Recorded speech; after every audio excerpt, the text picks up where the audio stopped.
Assalamualaikum warahmatullahi wabarakatuh. Perkenalkan, nama saya Andi Rahma AM dengan NIM G701-23006 dari kelas B, Program Studi S1 Farmasi, Fakultas Matematika dan Ilmu Pengetahuan Alam, Universitas Tadulako.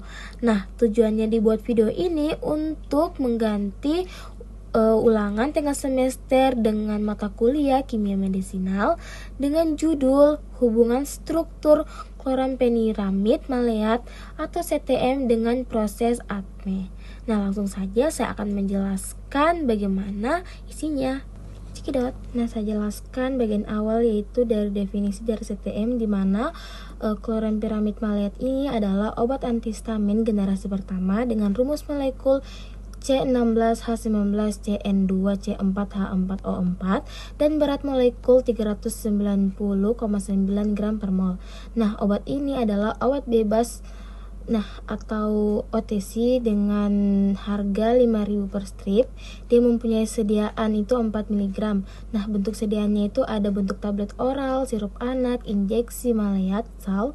Nah, tingkat kelarutannya itu dari air dari 5 mg per liter menjadi 55 mg per larutan untuk absorpsi optimal. Nah, pada fungsi dan interaksi CTM itu berfungsi sebagai antagonis kompetitif reseptor histamina 1 untuk alergi rinitis akut, urtikeria, konjungtivitis alergi. Nah, obat CTM ini mempunyai onset efek samping klinik 30 menit dan durasinya aksinya itu 4-6 jam. Nah, obat ini sangat efektif terapi alergi akut, namun efek sedasi untuk membatasi penggunaan kronis. Nah, pada bagian ini saya akan menjelaskan tentang syarat atau struktur activity response dari CTM itu menunjukkan CL pada posisi orto krusial meningkatkan afilitas reseptor H1 10 kali lipat dibandingkan dengan meta atau para isomer. Nah, sementara itu gugus NN1 dimetil pada piperazine memberikan stabilitas metabolik melalui substrat CYP2D6 optimal dan rantai etilamino. Nah, pada ini peningkatan reseptor yang tepat. Nah, hilangnya CL orto tadi itu menyebabkan penurunan efektivitas 50% dan penggantian NN dimetil dengan NH mempercepat eliminasi, sedangkan melatonin salt meningkatkan kelarutan gastrointestinal 10 kali lipat tanpa mengubah aktivitas intrinsik molekul.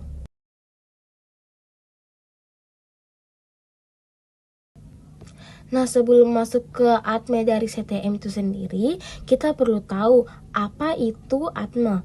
Nah, ATME adalah singkatan dari absorpsi, distribusi, metabolisme, dan ekskresi. Nah, keempat ini adalah tahap perjalanan obat dari dalam tubuh. Yang pertama ada absorpsi. Nah, ini adalah obat yang masuk ke dalam darah melalui mulut atau suntik. Kemudian pada distribusi, obat itu menyebar ke organ yang sudah ditargetkan atau sudah yang ditentukan. Nah, kemudian kalau metabolisme di hati itu diuraikan melalui enzim CYP. Nah, kalau ekskresi atau pada pembuangan ini, obat yang sudah dibuang melalui urin, feses. Nah, proses ATME ini ditentukan dari dosis dan efek samping tergantung dari obat itu sendiri. Nah, yang pertama saya akan menjelaskan dari absorpsi atau penyerapan dari obat CTM, di mana obat ini diserap dengan sangat cepat dari usus halus melalui difusi pasif membran lipid. Bioavailabilitasnya itu sistemik 25-50%, dibatasi dengan fase metabolisme di hati yang ekstensif. Dia mempunyai log P 3,08 dan pKa 9,2 basa lemah, menghasilkan fraksi non-ionik. Nah, ini sudah optimal pada usus 6-7. Ini sudah sesuai dari Praetorian hipotesis. Nah, dia mempunyai Tmax plasma itu 1-1,5. Nah, pada bagian distribusi atau penyebaran dari obat CTM bisa dilihat dari volume distribusi dengan luas 3,2 liter per kilogram. Nah, ini menunjukkan presentasi ekstensif ke paru-paru, kulit, plasma. dan otot melalui BB akibat lipofilisitasi sedang. Nah, ini menyebabkan sedasinya itu menilai 10-25% pasien.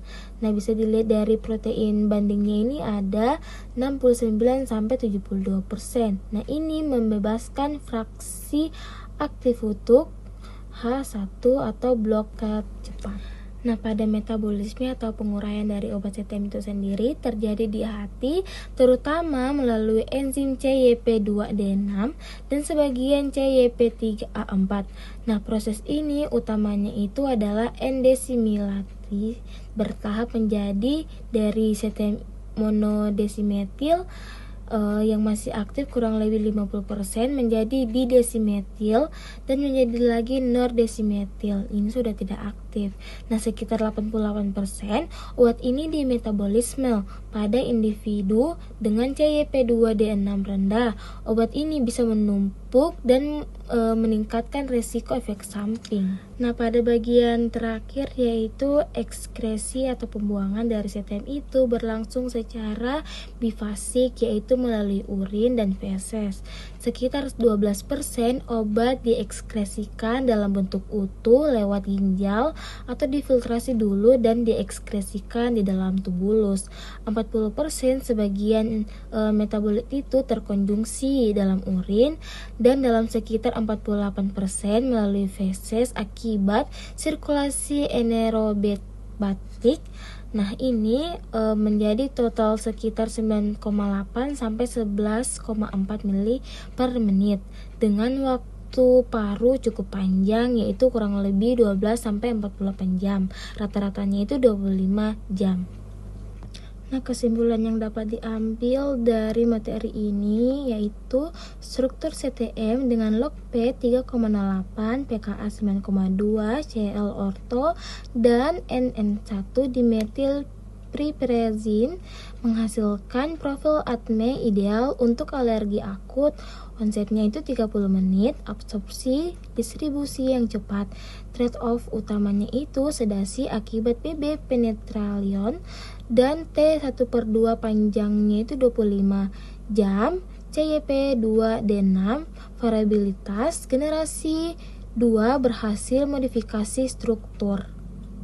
Sekian video dari saya, mohon maaf jika ada salah kata karena saya juga baru belajar. Wabillahi taufiq wal hidayah. Wassalamualaikum warahmatullahi wabarakatuh. See you, bye bye, makasih.